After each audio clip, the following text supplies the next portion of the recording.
હા, હવે લલિત કાકા પાછા વળી જાય બસ છે, બસ બીજું કઈ નહીં. બહુ ફાંકા કેમ માર્યા. બોલ્યા? કેમ ક્યાં તકલીફ પડી શૈલેષ તને? હા, એટલે જ્યાં તકલીફ પડી એમ હું લખું છું, હું તો બોલપેન લાવ્યો છું કાકા.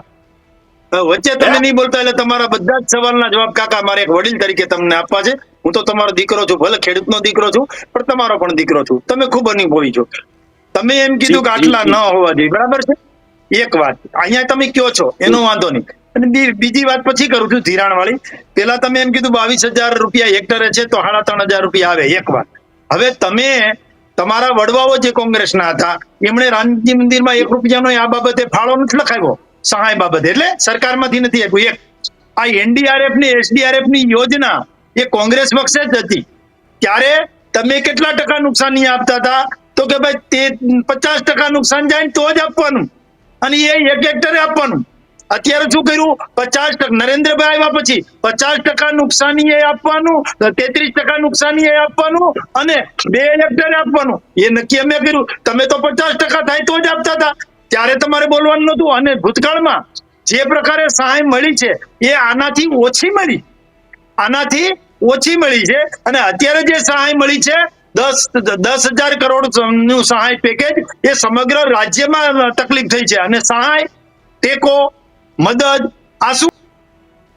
તો મકાનમાં 5 લાખ રૂપિયાનું મકાન થાય ગામડામાં, તો કઈ 5 લાખ સહકાર સાનો આપે?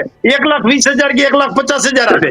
પછી આપણે કરવાનું હોય. એમ આ સહાય છે, તમારે ખેડૂતોને ભરમાવાની જરૂર નથી. અને સહાય આવી છે અને આટલી ત્વરિત આવી છે. હવે તમારે એવું કહેવાય કે ભાઈ જલ્દી અમારા ખેડૂતના ખાતામાં નાખી દો, પણ ન થાય એવી જ બાબતો કરવી. હવે તમે બીજું કીધું ધિરાણ માફી કરો, ખાતામાં આવી જશે પૈસા ટૂંક સમયમાં.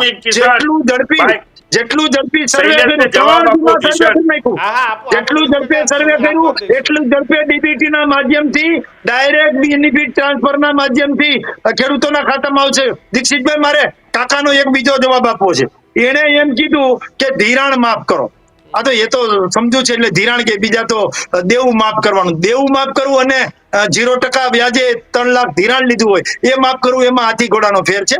ધિરાણ ખેડૂતે લીધું છે એ 0% શા માટે મળે છે? એને વ્યાજ તો નથી. એ વ્યાજ આપણે કેમ નથી લેતા? ખેડૂતની માટે ભારણ ના આવે. 7% નું વ્યાજ છે ને એ સરકાર ભોગવે છે. અને ધિરાણ ખાલી નવું જૂનું કરવાનું હોય છે. ધિરાણ અલગ અલગ બેંકોમાંથી લીધેલું હોય છે. એટલે તમને ખબર છે કે જે વસ્તુ ન થાય ને એવું કહેવાનું, એટલે લોકો, ખેડૂતો એ ભરમાઈ જાય, અમારી વાતમાં આવી જાય, અને આવું બધું થઈ જાય. જેટલું મળ્યું છે એનો તમે આનંદ કેમ નથી ભાઈ કે વ્યક્ત કરતા કે આવડું મોટું પેકેજ આપ્યું?